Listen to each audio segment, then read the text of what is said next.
Hello मेरे प्यारे दोस्तों, साथियों, सहपाठियों, मित्रों, नमस्कार। एक बार पुनः आपके इस अपने चैनल पर स्वागत है। चलिए आज हम कुछ नया टॉपिक पढ़ते हैं और सीखते हैं। तो आइए शुरू करते हैं। तो आज हम पढ़ने वाले हैं रेक्टेंगल, आयत। आयत क्या होगी? आधा ज़्यादा आप लोग जानते ही होंगे। ज़्यादातर हमारे भाई बहन जो छोटे कक्षाओं में पढ़े होंगे, ज़्यादातर हमारे मित्र समझते होंगे आयत क्या होता है। जिनका मैथ बैकग्राउंड थोड़ा बहुत रहा है वो ज़रूर जानते होंगे। फिर भी जो नहीं भी जानते हैं उनको भी बताना हमारा कर्तव्य है। आइए हम देखते हैं, समझते हैं और जानते हैं। और आशा करता हूँ आपको बिल्कुल ये कंठस्थ हो जाएगा। आप फिर एक अपनी पूरी ज़िंदगी में नहीं भूलेंगे, इतना अच्छा आपको ये कंठस्थ हो जाएगा। तो आयत हम देख लेते हैं। आयत क्या होता है? एक चतुर्भुज है। देखिए चतुर्भुज क्या होता है, जिनमें चार भुजाएं। जैसे आपने अभी पिछले वीडियो में त्रिभुज पढ़ा, तो त्रिभुज में क्या था? तीन भुजाएं थीं। तीन भुजाओं से घिरी हुई आकृति को त्रिभुज आपने कहा। वैसे अगर चार भुजाओं से कोई आकृति घिरी है तो उसको आप चतुर्भुज कहोगे। ठीक है, अभी आगे आप समझ जाओगे कैसे कहोगे। तो आयत एक चतुर्भुज है, ये पहली बात होती है, जिसका प्रत्येक कोण 90 डिग्री का होता है। 90 डिग्री मतलब आप समझ गए होंगे, यानी समकोण होता है। ये भी आप समझ गए, यानी ये दोनों लाइन आपको समझ में आ गई। अब आयत की कुछ विशेषताएं हैं, वो विशेषता जानना बहुत इंपॉर्टेंट है। कभी कभी एग्जाम में क्या होता है कि वो पूछ लेता है आयत की डिफिनीशन लिखिए, और विशेषताओं से बहुविकल्पियों में क्वेश्चन बना देता है। तो आपको बहुविकल्पी भी छांटना है, क्योंकि बहुविकल्पी भी क्वेश्चन आते हैं। और जब आप यूपी टेट सीटेट देखो तो उसमें भी बहुविकल्पी क्वेश्चन ही आते हैं। तो अगर ये आपकी विशेषताएँ आप जानते रहोगे, उसकी डिफिनीशन को आप जानते रहोगे, तो अगर आयत से रिलेटेड कभी भी कोई भी क्वेश्चन आएगा तो आप बिल्कुल आसानी से उसको क्लिक कर दोगे। ठीक है, तो आगे देखते हैं। तो आयत की विशेषता जो अगर हम पहले देखें तो सम्मुख भुजाएं बराबर होती हैं। ठीक है, पहले हम आपको एक फिगर आयत का दिखा देते हैं। आपको दिख रहा होगा, वीडियो में क्लियरली दिख रहा होगा। ये देखिए आयत है, जो आपने डिफिनीशन पहला आपने क्या, चतुर्भुज होता है। तो एक भुजा ये, दूसरी भुजा ये, तीसरी भुजा ये, चौथी भुजा ये, चार भुजाएँ हो गई। ये आपकी ये वाली लाइन जो आपने ये पहले ऊपर पढ़ा, ये क्लियर हो गई। दूसरा है प्रत्येक कोण 90 का होता है। ठीक है, प्रत्येक कोण यहाँ पे देखिए 1 2 3 4, चार कोण हमारे बन रहे हैं, चारों 90 डिग्री के हैं। तो भी आपका पॉइंट क्लियर हो गया। अब हम आयत की विशेषता पढ़ रहे हैं। तो आयत की विशेषता में सम्मुख भुजाएं बराबर होती हैं। तो सम्मुख भुजाएं मतलब क्या है? ये देखिए भुजा, ये भुजा आपस में बराबर हैं। ये भुजा एक दूसरे के आमने सामने, ये भी आपस में बराबर। यानी इसकी लंबाई अगर b है तो इसकी भी b है, इसकी अगर l है तो इसकी भी l है। पहला पॉइंट आपकी विशेषता में क्लियर हुआ। दूसरा है कि सम्मुख कोण बराबर होते हैं। अब सम्मुख कोण क्या मतलब? अगर ये कोण इसके जस्ट सामने, तो ये भी देखिए 90 है, तो ये भी 90 है, ये भी 90 है, तो ये भी 90 है। अर्थात इसके चारों कोणों पे बने जो कोण होते हैं समकोण होते हैं। ये आपने डिफिनीशन भी समझ लिया, तो विशेषता भी इसकी है, तो ये भी समझ लिया आपने। आयत के आमने सामने के शीर्षों को मिलाने वाली रेखाएं विकर्ण कहलाती हैं। आमने सामने क्या होता है? ये शीर्ष और ये शीर्ष, इसको आप अगर मिला दीजिए ऐसे, तो क्या बना? विकर्ण। इसको ऐसे मिला दीजिए तो क्या बना? विकर्ण। ये हमारा तिरछा बन गया, लेकिन सीधी लाइन जाती है। तो जब विकर्ण बनता है तब क्या होता है? विकर्ण परस्पर समद्विभाजित करते हैं। यानी विकर्ण जहाँ पे काटेंगे एक दूसरे को, वो समद्विभाजित करेंगे। अब ये थोड़ा सा हमने स्केल का यूज किया होता तो एकदम बिल्कुल एग्जैक्ट समद्विभाजित करेंगे। आप जो है उसको जो है स्केल के माध्यम से अगर आप बनाएंगे तो आप पाएंगे कि वो एक दूसरे को समद्विभाजित कर रहे हैं। ये पॉइंट भी आपका क्लियर हुआ।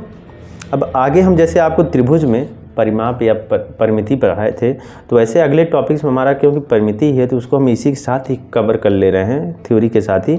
तो आयत का परिमिति या परिमाप क्या होता है वो हम देख लेते हैं। पेरीमीटर, तो हमने पेरीमीटर में आपको पीछे बताया था वीडियो में क्या होता है। चारों तरफ हम घूमते हैं। तो आइए हम चारों तरफ पहले घूमते हैं। पहले देखिए हम घूमे तो यल मिला आपको, यहाँ से यहाँ गए बी मिला, फिर यहाँ से यहाँ गए यल मिला, फिर यहाँ से यहाँ आप आए बी मिला। ठीक है, चारों तरफ हम घूम लिए। अब हमें 2 बार यल मिला, 2 बार बी मिला। यानी हम क्या कर सकते हैं? 2 बार यल मिला और 2 बार बी मिला, यही आपको मिला है। अब उसी 2 यल मिला और 2 बी मिला, और दोनों क्योंकि जुड़ रहे हैं, अब दोनों एक साथ होते तो एक ही में जुड़ जाते, लेकिन दोनों की वैल्यू अलग अलग है, तो इसलिए दोनों अलग अलग। हमने 2 बार यल लिख दिया प्लस 2 बार बी, और यही हमारा परिमाप है। अब हम अगर 2 को कॉमन ले लें तो ब्रैकेट में यल प्लस बी बचेगा, वही देखिए आपको लास्ट में लिखा गया है। और यल ही हमारी क्या है? उसकी आयत की लंबाई दिखाता है, और बी हमारा उसके चौड़ाई को दिखाता है। ठीक है, कहीं कहीं ऐसे लोग लिखते हैं 2 ब्रैकेट में लंबाई प्लस चौड़ाई, कहीं कहीं लोग लंबाई को शॉर्टकट में ला लिख के 0 प्लस चौ लिख के 0 ऐसे कर देते हैं। तो ये भी आपको समझ में आ गया होगा। क्लियर? आगे बढ़ते हैं।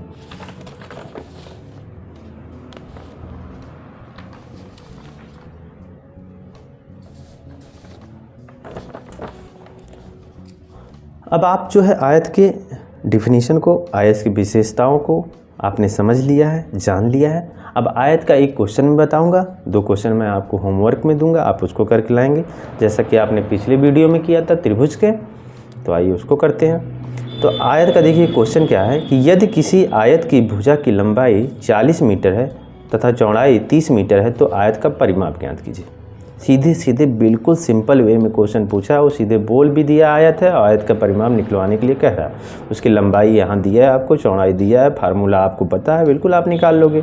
2 ब्रैकेट में l + b होता है, हमने 2 के यहाँ 2 रखा, l की वैल्यू 40 है, b की वैल्यू 30 है, हमने रखा, जोड़ा 70 आया, 70 दूने 140 होता है, एकदम बिल्कुल आंसर आ गया। बस यहाँ ध्यान देने वाली बात ये है कि अगर ये मीटर में तो आंसर मीटर में ही आएगा, मीटर स्क्वायर मत करिएगा, परिमाप में मीटर रहता है। तो ये लिखना बहुत ज़रूरी है, अगर नहीं आप लिखोगे मे भी एग्जामिनर नंबर काट सकता है इसके लिए आधा नंबर, तो आप आपत्ति नहीं कर सकते, ठीक है। तो ये आपको क्लियर हो गया होगा। आगे हम बढ़ते हैं।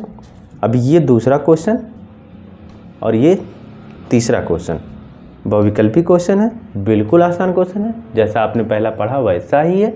आप इसको कमेंट बॉक्स में कमेंट करके ज़रूर ही बताइएगा, क्योंकि आपको मेरा पढ़ाने का मकसद क्या है कि जो मैं आपको डिलीवर कर रहा हूँ कंटेंट वो आपको समझ में आ रहा है, क्यों नहीं आ रहा है, ये एक आपके लाइक और कमेंट के माध्यम से ही मुझे पता चल पाता है। जब आप एक कमेंट प्यारा सा करते हो और साथ में लाइक करते हो वीडियो को, तो मैं समझ जाता हूँ कि हाँ, जो मैंने पढ़ाया, जो मैंने आपको डिलीवर किया वो आपको समझ में आ रहा है। तो प्लीज़ आप इसको कमेंट के माध्यम से इसका आंसर, क्वेश्चन नंबर 2 लिख के उसका आंसर, क्वेश्चन नंबर 3 लिख के उसका आंसर बताइएगा। फिलहाल मैं आपको क्वेश्चन पढ़ के सुना देता हूँ।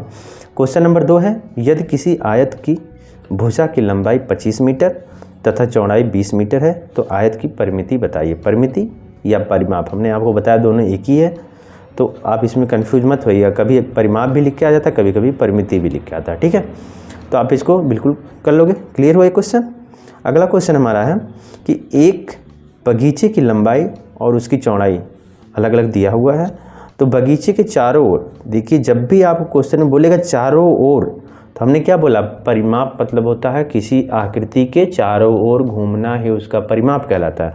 आप हमने कोई एक आकृति बनाया, चाहे वो आयत बनाया, कोई भी आकृति हम बनाए, हम उसके चारों ओर घूम लिए तो उसका वो परिमाप निकल गया। ठीक, आप समझ गए होंगे। क्लियर। तो आप ये दोनों क्वेश्चन को कमेंट के माध्यम से बताइएगा। साथियों, कमेंट्स के माध्यम से ज़रूर बताएं कि वीडियो आपको कैसी लगे। अगर वीडियो आपको पसंद आई है तो वीडियो को लाइक करें, चैनल को सब्सक्राइब करें, अपने मित्रों के साथ भी शेयर करें। तो आज हम यहीं पर वीडियो को समाप्त करते हैं, आगे फिर मिलेंगे एक नए टॉपिक के साथ। तो अब तक के लिए नमस्कार, जय हिंद, जय भारत।